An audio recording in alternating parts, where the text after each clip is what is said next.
ಮಾಜಿ ಸಂಸದ ಪ್ರಜ್ವಲ್ ರೇವಣ್ಣಗೆ ಇವತ್ತು ಬಿಗ್ ಡೇ. ಇನ್ನೇನು ಕೆಲವೇ ಕ್ಷಣಗಳಲ್ಲಿ ಕೋರ್ಟ್ನಿಂದ ಶಿಕ್ಷೆಯ ಪ್ರಮಾಣ ಪ್ರಕಟ ಆಗುತ್ತೆ. ಎಷ್ಟು ವರ್ಷ ಸಜೆ ಆಗಬಹುದು ಅನ್ನೋದನ್ನ ಕೋರ್ಟ್ ಪ್ರಕಟಪಡಿಸುತ್ತೆ. ಕೆಆರ್ ನಗರ ಸಂತ್ರಸ್ತೆ ಅತ್ಯಾಚಾರ ಕೇಸ್ಗೆ ಸಂಬಂಧಪಟ್ಟಂತೆ ಶಿಕ್ಷೆ ಆಗ್ತಾ ಇರೋದು ಒಟ್ಟು 4 ಕೇಸ್ಗಳಿದೆ. ಅದರಲ್ಲಿ ಒಂದು ಕೇಸ್ಗೆ ಸಂಬಂಧಪಟ್ಟಂತೆ ಈಗ ಶಿಕ್ಷೆಯ ಪ್ರಮಾಣ ಪ್ರಕಟ ಆಗುತ್ತೆ. ಕನಿಷ್ಠ ಅಂತ ಅಂದ್ರೂ ಕೂಡ ಮಿನಿಮಮ್ 10 ವರ್ಷ ಸಜೆ ಆಗುವಂತಹ ಸಾಧ್ಯತೆ ಇದೆ ಅಂತ ಹೇಳಲಾಗ್ತಾ ಇದೆ. ಈಗಾಗಲೇ ಪ್ರಕರಣಗಳು ಸಿಕ್ಕಾಪಟ್ಟೆ ಇದೆ. ಅದರಲ್ಲಿ ಕನಿಷ್ಠ ಅಂತಂದ್ರೂ ಕೂಡ 10 ವರ್ಷ ಸಜೆ ಆಗುತ್ತೆ ಅನ್ನೋದನ್ನ ಈಗಾಗಲೇ ಹೇಳಲಾಗ್ತಾ ಇದೆ. ಆದರೆ ಕೋರ್ಟ್ ವಿವೇಚನೆಗೆ ಬಿಟ್ಟಿರೋದು ಎಷ್ಟು ವರ್ಷ ಸಜೆ ಆಗುತ್ತೆ. ಇವತ್ತು ಕೋರ್ಟ್ ಶಿಕ್ಷೆಯ ಪ್ರಮಾಣವನ್ನ ಪ್ರಕಟ ಮಾಡುತ್ತೆ. ರೇಪ್ ಕೇಸ್ನಲ್ಲಿ ಗರಿಷ್ಠ ಜೀವಾವಧಿ ಶಿಕ್ಷೆಯನ್ನ ಕೂಡ ವಿಧಿಸಬಹುದು. ಜನಪ್ರತಿನಿಧಿಗಳ ಕೋರ್ಟ್ನಲ್ಲಿ ಶಿಕ್ಷೆಯ ಪ್ರಮಾಣ ಪ್ರಕಟಪಡಿಸಲಾಗುತ್ತೆ. ನ್ಯಾಯಮೂರ್ತಿ ಸಂತೋಷ್ ಗಜಾನನ ಭಟ್ ಅವರ ಪೀಠ ಶಿಕ್ಷೆಯ ಪ್ರಮಾಣವನ್ನ ಪ್ರಕಟ ಮಾಡುತ್ತೆ. ದೋಷಿ ಅಂತ ನಿನ್ನೆ ಹೇಳಿದ್ದಾಗಿದೆ, ಅಪರಾಧಿ ಅನ್ನೋದು ಸಾಬೀತಾಗಿದೆ. ಅನಂತರದಲ್ಲಿ ಇವತ್ತು ಶಿಕ್ಷೆಯ ಪ್ರಮಾಣ. ಮಾಜಿ ಸಂಸದ ಪ್ರಜ್ವಲ್ ರೇವಣ್ಣಗೆ ಇವತ್ತು ಬಿಗ್ ಡೇ. ಇನ್ನೇನು ಕೆಲವೇ ಕ್ಷಣಗಳಲ್ಲಿ ಕೋರ್ಟ್ನಿಂದ ಶಿಕ್ಷೆಯ ಪ್ರಮಾಣ ಪ್ರಕಟ ಆಗುತ್ತೆ. ಎಷ್ಟು ವರ್ಷ ಸಜೆ ಆಗಬಹುದು ಅನ್ನೋದನ್ನ ಕೋರ್ಟ್ ಪ್ರಕಟಪಡಿಸುತ್ತೆ. ಕೆಆರ್ ನಗರ ಸಂತ್ರಸ್ತೆ ಅತ್ಯಾಚಾರ ಕೇಸ್ಗೆ ಸಂಬಂಧಪಟ್ಟಂತೆ ಶಿಕ್ಷೆ ಆಗ್ತಾ ಇರೋದು ಒಟ್ಟು 4 ಕೇಸ್ಗಳಿದೆ.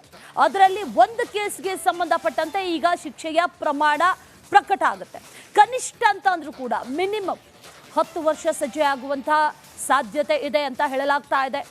ಈಗಾಗಲೇ ಪ್ರಕರಣಗಳು ಸಿಕ್ಕಾಪಟ್ಟೆ ಇದೆ. ಅದರಲ್ಲಿ ಕನಿಷ್ಠ ಅಂತಂದ್ರೂ ಕೂಡ 10 ವರ್ಷ ಸಜೆ ಆಗುತ್ತೆ ಅನ್ನೋದನ್ನ ಈಗಾಗಲೇ ಹೇಳಲಾಗ್ತಾ ಇದೆ. ಆದರೆ ಕೋರ್ಟ್ ವಿವೇಚನೆಗೆ ಬಿಟ್ಟಿರೋದು ಎಷ್ಟು ವರ್ಷ ಸಜೆ ಆಗುತ್ತೆ. ಇವತ್ತು ಕೋರ್ಟ್ ಶಿಕ್ಷೆಯ ಪ್ರಮಾಣವನ್ನ ಪ್ರಕಟ ಮಾಡುತ್ತೆ. ರೇಪ್ ಕೇಸ್ನಲ್ಲಿ ಗರಿಷ್ಠ ಜೀವಾವಧಿ ಶಿಕ್ಷೆಯನ್ನ ಕೂಡ ವಿಧಿಸಬಹುದು. ಜನಪ್ರತಿನಿಧಿಗಳ ಕೋರ್ಟ್ನಲ್ಲಿ ಶಿಕ್ಷೆಯ ಪ್ರಮಾಣ ಪ್ರಕಟಪಡಿಸಲಾಗುತ್ತೆ. ನ್ಯಾಯಮೂರ್ತಿ ಸಂತೋಷ್ ಗಜಾನನ ಭಟ್ ಅವರ ಪೀಠ ಶಿಕ್ಷೆಯ ಪ್ರಮಾಣವನ್ನ ಪ್ರಕಟ ಮಾಡುತ್ತೆ. ದೋಷಿ ಅಂತ ನಿನ್ನೆ ಹೇಳಿದ್ದಾಗಿದೆ, ಅಪರಾಧಿ ಅನ್ನೋದು ಸಾಬೀತಾಗಿದೆ. ಅನಂತರದಲ್ಲಿ ಇವತ್ತು ಶಿಕ್ಷೆಯ ಪ್ರಮಾಣ. ಮಾಜಿ ಸಂಸದ ಪ್ರಜ್ವಲ್ ರೇವಣ್ಣಗೆ ಇವತ್ತು ಬಿಗ್ ಡೇ. ಇನ್ನೇನು ಕೆಲವೇ ಕ್ಷಣಗಳಲ್ಲಿ ಕೋರ್ಟ್ನಿಂದ ಶಿಕ್ಷೆಯ ಪ್ರಮಾಣ ಪ್ರಕಟ ಆಗುತ್ತೆ. ಎಷ್ಟು ವರ್ಷ ಸಜೆ ಆಗಬಹುದು ಅನ್ನೋದನ್ನ ಕೋರ್ಟ್ ಪ್ರಕಟಪಡಿಸುತ್ತೆ. ಕೆಆರ್ ನಗರ ಸಂತ್ರಸ್ತೆ ಅತ್ಯಾಚಾರ ಕೇಸ್ಗೆ ಸಂಬಂಧಪಟ್ಟಂತೆ ಶಿಕ್ಷೆ ಆಗ್ತಾ ಇರೋದು ಒಟ್ಟು 4 ಕೇಸ್ಗಳಿದೆ. ಅದರಲ್ಲಿ ಒಂದು ಕೇಸ್ಗೆ ಸಂಬಂಧಪಟ್ಟಂತೆ ಈಗ ಶಿಕ್ಷೆಯ ಪ್ರಮಾಣ ಪ್ರಕಟ ಆಗುತ್ತೆ. ಕನಿಷ್ಠ ಅಂತ ಅಂದ್ರೂ ಕೂಡ ಮಿನಿಮಮ್ 10 ವರ್ಷ ಸಜೆ ಆಗುವಂತಹ ಸಾಧ್ಯತೆ ಇದೆ ಅಂತ ಹೇಳಲಾಗ್ತಾ ಇದೆ. ಈಗಾಗಲೇ ಪ್ರಕರಣಗಳು ಸಿಕ್ಕಾಪಟ್ಟೆ ಇದೆ. ಅದರಲ್ಲಿ ಕನಿಷ್ಠ ಅಂತಂದ್ರೂ ಕೂಡ 10 ವರ್ಷ ಸಜೆ ಆಗುತ್ತೆ ಅನ್ನೋದನ್ನ ಈಗಾಗಲೇ ಹೇಳಲಾಗ್ತಾ ಇದೆ. ಆದರೆ ಕೋರ್ಟ್ ವಿವೇಚನೆಗೆ ಬಿಟ್ಟಿರೋದು ಎಷ್ಟು ವರ್ಷ ಸಜೆ ಆಗುತ್ತೆ. ಇವತ್ತು ಕೋರ್ಟ್ ಶಿಕ್ಷೆಯ ಪ್ರಮಾಣವನ್ನ ಪ್ರಕಟ ಮಾಡುತ್ತೆ. ರೇಪ್ ಕೇಸ್ನಲ್ಲಿ ಗರಿಷ್ಠ ಜೀವಾವಧಿ ಶಿಕ್ಷೆಯನ್ನ ಕೂಡ ವಿಧಿಸಬಹುದು. ಜನಪ್ರತಿನಿಧಿಗಳ ಕೋರ್ಟ್ನಲ್ಲಿ ಶಿಕ್ಷೆಯ ಪ್ರಮಾಣ ಪ್ರಕಟಪಡಿಸಲಾಗುತ್ತೆ. ನ್ಯಾಯಮೂರ್ತಿ ಸಂತೋಷ್ ಗಜಾನನ ಭಟ್ ಅವರ ಪೀಠ ಶಿಕ್ಷೆಯ ಪ್ರಮಾಣವನ್ನ ಪ್ರಕಟ ಮಾಡುತ್ತೆ. ದೋಷಿ ಅಂತ ನಿನ್ನೆ ಹೇಳಿದ್ದಾಗಿದೆ, ಅಪರಾಧಿ ಅನ್ನೋದು ಸಾಬೀತಾಗಿದೆ. ಅನಂತರದಲ್ಲಿ ಇವತ್ತು ಶಿಕ್ಷೆಯ ಪ್ರಮಾಣ. ಮಾಜಿ ಸಂಸದ ಪ್ರಜ್ವಲ್ ರೇವಣ್ಣಗೆ ಇವತ್ತು ಬಿಗ್ ಡೇ. ಇನ್ನೇನು ಕೆಲವೇ ಕ್ಷಣಗಳಲ್ಲಿ ಕೋರ್ಟ್ನಿಂದ ಶಿಕ್ಷೆಯ ಪ್ರಮಾಣ ಪ್ರಕಟ ಆಗುತ್ತೆ. ಎಷ್ಟು ವರ್ಷ ಸಜೆ ಆಗಬಹುದು ಅನ್ನೋದನ್ನ ಕೋರ್ಟ್ ಪ್ರಕಟಪಡಿಸುತ್ತೆ. ಕೆಆರ್ ನಗರ ಸಂತ್ರಸ್ತೆ ಅತ್ಯಾಚಾರ ಕೇಸ್ಗೆ ಸಂಬಂಧಪಟ್ಟಂತೆ ಶಿಕ್ಷೆ ಆಗ್ತಾ ಇರೋದು ಒಟ್ಟು 4 ಕೇಸ್ಗಳಿದೆ. ಅದರಲ್ಲಿ ಒಂದು ಕೇಸ್ಗೆ ಸಂಬಂಧಪಟ್ಟಂತೆ ಈಗ ಶಿಕ್ಷೆಯ ಪ್ರಮಾಣ ಪ್ರಕಟ ಆಗುತ್ತೆ.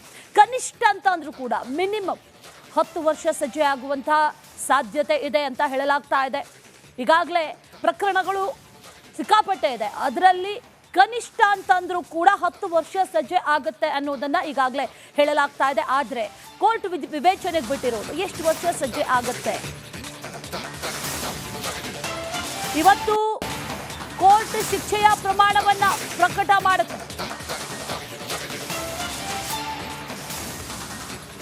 ರೇಪ್ ಕೇಸ್ನಲ್ಲಿ ಗರಿಷ್ಠ ಜೀವಾವಧಿ ಶಿಕ್ಷೆಯನ್ನ ಕೂಡ ವಿಧಿಸಬಹುದು. ಜನಪ್ರತಿನಿಧಿಗಳ ಕೋರ್ಟ್ನಲ್ಲಿ ಶಿಕ್ಷೆಯ ಪ್ರಮಾಣ ಪ್ರಕಟಪಡಿಸಲಾಗುತ್ತೆ. ನ್ಯಾಯಮೂರ್ತಿ ಸಂತೋಷ್ ಗಜಾನನ ಭಟ್ ಅವರ ಪೀಠ ಶಿಕ್ಷೆಯ ಪ್ರಮಾಣವನ್ನ ಪ್ರಕಟ ಮಾಡುತ್ತೆ. ದೋಷಿ ಅಂತ ನಿನ್ನೆ ಹೇಳಿದ್ದಾಗಿದೆ, ಅಪರಾಧಿ ಅನ್ನೋದು ಸಾಬೀತಾಗಿದೆ. ಅನಂತರದಲ್ಲಿ ಇವತ್ತು ಶಿಕ್ಷೆಯ ಪ್ರಮಾಣ. ಮಾಜಿ ಸಂಸದ ಪ್ರಜ್ವಲ್ ರೇವಣ್ಣಗೆ ಇವತ್ತು ಬಿಗ್ ಡೇ. ಇನ್ನೇನು ಕೆಲವೇ ಕ್ಷಣಗಳಲ್ಲಿ ಕೋರ್ಟ್ನಿಂದ ಶಿಕ್ಷೆಯ ಪ್ರಮಾಣ ಪ್ರಕಟ ಆಗುತ್ತೆ. ಎಷ್ಟು ವರ್ಷ ಸಜೆ ಆಗಬಹುದು ಅನ್ನೋದನ್ನ ಕೋರ್ಟ್ ಪ್ರಕಟಪಡಿಸುತ್ತೆ. ಕೆಆರ್ ನಗರ ಸಂತ್ರಸ್ತೆ ಅತ್ಯಾಚಾರ ಕೇಸ್ಗೆ ಸಂಬಂಧಪಟ್ಟಂತೆ ಶಿಕ್ಷೆ ಆಗ್ತಾ ಇರೋದು ಒಟ್ಟು 4 ಕೇಸ್ಗಳಿದೆ. ಅದರಲ್ಲಿ 1 ಕೇಸ್ಗೆ ಸಂಬಂಧಪಟ್ಟಂತೆ ಈಗ ಶಿಕ್ಷೆಯ ಪ್ರಮಾಣ ಪ್ರಕಟ ಆಗುತ್ತೆ. ಕನಿಷ್ಠ ಅಂತ ಅಂದ್ರೂ ಕೂಡ ಮಿನಿಮಮ್ 10 ವರ್ಷ ಸಜೆ ಆಗುವಂತಹ ಸಾಧ್ಯತೆ ಇದೆ ಅಂತ ಹೇಳಲಾಗ್ತಾ ಇದೆ. ಈಗಾಗಲೇ ಪ್ರಕರಣಗಳು ಸಿಕ್ಕಾಪಟ್ಟೆ ಇದೆ. ಅದರಲ್ಲಿ ಕನಿಷ್ಠ ಅಂತಂದ್ರೂ ಕೂಡ 10 ವರ್ಷ ಸಜೆ ಆಗುತ್ತೆ ಅನ್ನೋದನ್ನ ಈಗಾಗಲೇ ಹೇಳಲಾಗ್ತಾ ಇದೆ. ಆದ್ರೆ ಕೋರ್ಟ್ ವಿವೇಚನೆಗೆ ಬಿಟ್ಟಿರೋದು ಎಷ್ಟು ವರ್ಷ ಸಜ್ಜೆ ಆಗುತ್ತೆ. ಇವತ್ತು ಕೋರ್ಟ್ ಶಿಕ್ಷೆಯ ಪ್ರಮಾಣವನ್ನ ಪ್ರಕಟ ಮಾಡುತ್ತೆ. ರೇಪ್ ಕೇಸ್ನಲ್ಲಿ ಗರಿಷ್ಠ ಜೀವಾವಧಿ ಶಿಕ್ಷೆಯನ್ನ ಕೂಡ ವಿಧಿಸಬಹುದು. ಜನಪ್ರತಿನಿಧಿಗಳ ಕೋರ್ಟ್ನಲ್ಲಿ ಶಿಕ್ಷೆಯ ಪ್ರಮಾಣ ಪ್ರಕಟಪಡಿಸಲಾಗುತ್ತೆ. ನ್ಯಾಯಮೂರ್ತಿ ಸಂತೋಷ್ ಗಜಾನನ ಭಟ್ ಅವರ ಪೀಠ ಶಿಕ್ಷೆಯ ಪ್ರಮಾಣವನ್ನ ಪ್ರಕಟ ಮಾಡುತ್ತೆ. ದೋಷಿ ಅಂತ ನಿನ್ನೆ ಹೇಳಿದ್ದಾಗಿದೆ, ಅಪರಾಧಿ ಅನ್ನೋದು ಸಾಬೀತಾಗಿದೆ. ಅನಂತರದಲ್ಲಿ ಇವತ್ತು ಶಿಕ್ಷೆಯ ಪ್ರಮಾಣ. ಮಾಜಿ ಸಂಸದ ಪ್ರಜ್ವಲ್ ರೇವಣ್ಣಗೆ ಇವತ್ತು ಬಿಗ್ ಡೇ. ಇನ್ನೇನು ಕೆಲವೇ ಕ್ಷಣಗಳಲ್ಲಿ ಕೋರ್ಟ್ನಿಂದ ಶಿಕ್ಷೆಯ ಪ್ರಮಾಣ ಪ್ರಕಟ ಆಗುತ್ತೆ. ಎಷ್ಟು ವರ್ಷ ಸಜೆ ಆಗಬಹುದು ಅನ್ನೋದನ್ನ ಕೋರ್ಟ್ ಪ್ರಕಟಪಡಿಸುತ್ತೆ.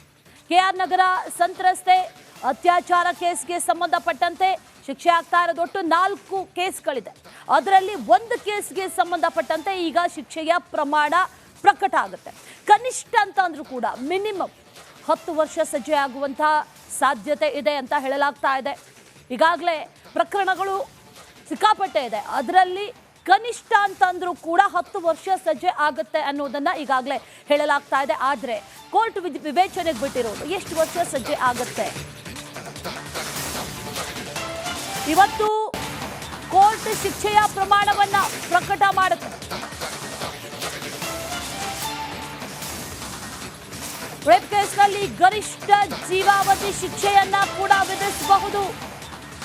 ಜನಪ್ರತಿನಿಧಿಗಳ ಕೋರ್ಟ್ನಲ್ಲಿ ಶಿಕ್ಷೆಯ ಪ್ರಮಾಣ ಪ್ರಕಟಪಡಿಸಲಾಗುತ್ತೆ. ನ್ಯಾಯಮೂರ್ತಿ ಸಂತೋಷ್ ಗಜಾನನ ಭಟ್ ಅವರ ಪೀಠ ಶಿಕ್ಷೆಯ ಪ್ರಮಾಣವನ್ನ ಪ್ರಕಟ ಮಾಡುತ್ತೆ. ದೋಷಿ ಅಂತ ನಿನ್ನೆ ಹೇಳಿದ್ದಾಗಿದೆ, ಅಪರಾಧಿ ಅನ್ನೋದು ಸಾಬೀತಾಗಿದೆ. ಅನಂತರದಲ್ಲಿ ಇವತ್ತು ಶಿಕ್ಷೆಯ ಪ್ರಮಾಣ.